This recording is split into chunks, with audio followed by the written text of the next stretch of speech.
dalam KUHP, di dalam Perkap nomor 6 2019, kalau bukti permulaan cukup dan minimal alat bukti sebagaimana putusan Mahkamah Konstitusi nomor 21 2014 terpenuhi, maka akan tersangka. Dan kami sudah menyajikan itu. Soal resminya nanti ditunggu dari Polres.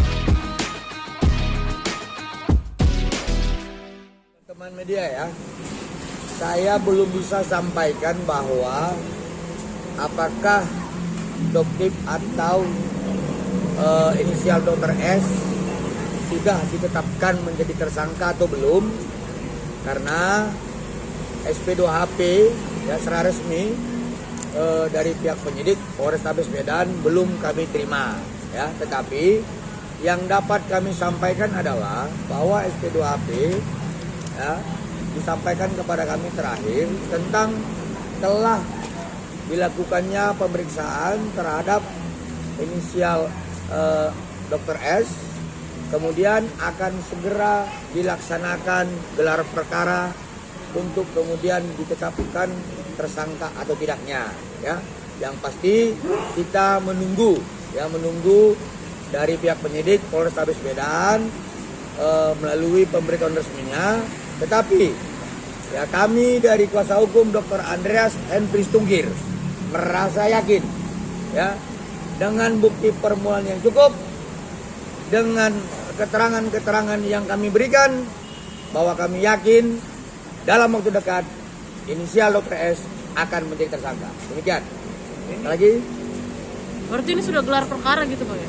Nah, nanti kami sampaikan berikutnya ya. Yang pasti dalam waktu dekat akan disampaikan kepada kami. Soal gelar perkara kita belum tahu apakah sudah dilaksanakan atau belum. Seperti itu. Bang, sejauh ini kan dokter sendiri mengklaim bahwa kenapa dia melakukan itu karena dia ngomong bahwa produk itu kan belum masuk BPOM gitu katanya. Kenapa akhirnya di jaskit dan diperjualbebaskan, itu yang maksudnya dia kayak gitu gitu Bang. Baik, Kenapa dia ngomong paham, saya paham. Begini, kalaupun kemudian ya ini ya, justip itu atau justiper si pelakunya itu, si justip salah ya, ini kalaupun salah dan itu dapat dikenakan dugaan tidak pidana, apakah gelar seorang dokter itu dapat dicabut? Itu dia ya. Jadi ini satu edukasi yang sesat terhadap publik ya. Seseorang itu ketika dituduhkan, dipersangkakan dan telah diputuskan menjadi seorang maling, maka belum tentu statusnya sebagai seorang guru atau statusnya sebagai PNS dicabut. Ya seperti itu perumpamannya ya. Jadi kalau kemudian justiper itu atau justip adalah merupakan tindak pidana, tidak bisa status klien kami itu dicabut sebagai seorang dokter. Ya, jadi perkataan, perbuatan, caption yang disampaikan oleh Dr. S terhadap klien kami karena mengatakan bahwa klien kami fix bukan dokter, seperti itu. Bang, kalau produknya sendiri itu udah lewat BPOM sendiri, berarti akhirnya diedarkan sama Dr. Andreas. Ya, jadi begini, Thailand itu. saya sampaikan pada rekan-rekan media ya. Seandainya kalian ini melancong nih ke luar negeri, lalu kemudian ada tetangga kalian, mertua ataupun yang cowok ya, selingkuhannya nitip oleh-oleh gitu kan.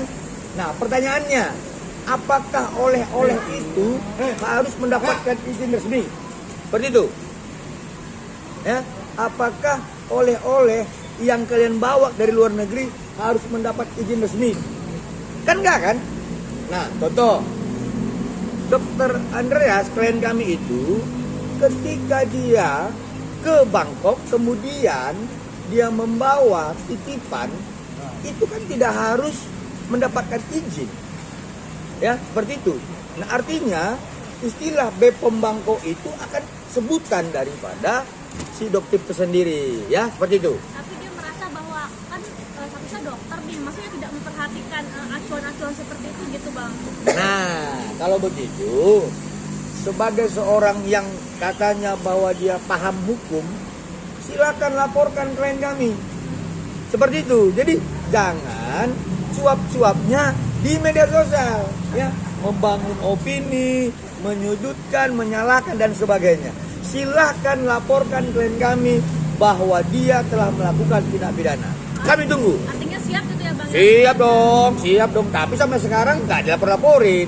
Artinya ini kan hanya hoax saja begitu. Kita tunggu. Seperti itu. Lagi? Ada lagi? Udah ada panggilan terbaru langsung Bang ke dokter sendiri di Medan ataupun di mewakili di Tangsel kemarin? Saat itu kita ketahui sekitar kurang lebih 2 minggu lalu bahwa Dokter S ya sudah diambil keterangannya di Polres Tangsel ya. Nah, terhadap keterangan yang diberikan oleh Dokter S, kami yakin dan percaya dalam waktu dekat gelar perkara akan menetapkan beliau menjadi tersangka. Seperti itu. Udah naik sidik Bang? Sabar ya. Jadi satu lagi tambahan ya kawan-kawan. Selain klien kami Dokter Andreas, kami perlu menyampaikan juga ya tuduhan-tuduhan yang disampaikan kepada klien kami Dr. Reja Gladys ya terkait ada pertemuan di Komisi 6 ya saat itu. Perlu kami sampaikan bahwa klien kami tidak pernah membuat permohonan rapat dengar pendapat umum. Satu. Nah, kalau kemudian ada undangan ke klien kami memang belum tahu sebagai kuasa hukum. Yang ketiga ya, bahwa terhadap rapat dengar pendapat umum sebenarnya itu dipergunakan oleh Komisi 6 atau komisi lainnya di DPR RI sebagai pengawasan terhadap pemerintah yang tidak melaksanakan undang-undang dan regulasi ya. Tetapi kalau kemudian mempertengkarkan kelompok-kelompok masyarakat yang sedang bertikai, Komisi 6 ini kan bukan persidangan ya, bukan persidangan. Kalau ada kelompok-kelompok yang keberatan, nah seharusnya Komisi 6 menghadirkan kelompok yang keberatan, kemudian menghadirkan pemerintah yang tidak melaksanakan kewajibannya sebagaimana ketentuan konstitusi, maka lahirlah sebuah rekomendasi, lalu berdasarkan rekomendasi tidak lanjuti. Kalau klien kami salah, silakan kami hadapi. Jangan ngomongnya di medsos terus seperti itu, ya. Ada lagi? Cukup. Ya, sebagai tambahan ya, supaya kalian tenang ya. Yang pasti di mana ada Bang Biring, yakinlah kalian pasti ada tersangka. Ya, terima kasih. Bang, tapi kemarin terkait rapat di Komisi 6 itu kan Doktif menggandeng BPKN juga Bang, BPOM itu untuk memberantas skincare Ya. masalah tuh Bang. Mungkin gimana Bang respon Abang nih? Baik, jadi begini. Perlu saya sampaikan. Pidana itu kan ada dua jenis dalam deliknya. Ada delik aduan, ada delik kejahatan. Oke? Terhadap delik aduan yang dibicarakan di Komisi 6, silakan kalau ada masyarakat atau konsumen yang keberatan yang sudah menjadi korban, laporkan. Ya, tapi yang saya lihat di situ pembahasannya lebih kepada delik kejahatan. Ya. Jangan membawa undang-undang konsumen tetapi pembuktian peristiwa hukumnya mengarah kepada Undang-Undang 17 tahun 2023. Ini perlu saya sampaikan dan luruskan itu. Jadi jangan sesat hukum kita di Indonesia seperti itu ya. Dan mereka Doktif juga membawa korban juga Bang kemarin ke Komisi 6 tuh Bang. Artinya memang ada gitu Bang yang korban-korban dari skincare masalah gitu Bang. Keren. Kalau ada korban ya, saya sampaikan di dalam Undang-Undang Nomor 8 tahun 9 di pasal 62 dijelaskan ya. Terkait pasal 8, 9, 10 dan seterusnya, kalau ada korban yang sudah menjadi yang dikorbankan terhadap produk skincare, baik volumenya, kadarnya, berat badan dan sebagainya, laporkan, adukan dalam gugatan perdata di BPSK. Ya, seperti itu. Kemudian setelah terbukti, baru ini menjadi alat kita untuk mempidanakan yang punya produk skincare.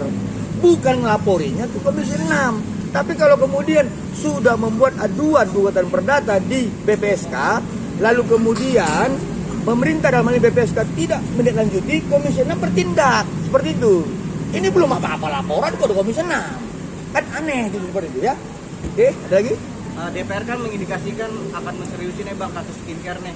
Nah mungkin abang dari kuasa hukum owner skincare juga mungkin ya setuju gak dengan langkah DPR ini? Oh setuju dong. Artinya kami lebih melihat bahwa yang mempunyai kompetensi dalam hal ini dan kedudukan hukum adalah Komisi 9. Ya, mitra Komisi 9 adalah Badan POM dan Menteri Kesehatan. Derivat dari semua ini adalah Undang-Undang Kesehatan dan Peraturan BPOM. Jadi kalau kemudian ada ketentuan-ketentuan yang salah terkait produk klien kami lebih melihat potensialnya di Komisi 9 bukan di Komisi 6 seperti itu. Ini kalau undang rapat lagi di DPR bang mungkin klien abang diundang mungkin siap datang juga bang. Kalau ada peristiwa yang dikaitkan terhadap klien kami dan itu melanggar hukum, kami akan hadiri. Ya, tapi kalau hanya dugaan-dugaan dan tidak jelas, nah ini kan ngabisi tiket saya ke Jakarta dari Medan seperti itu ya.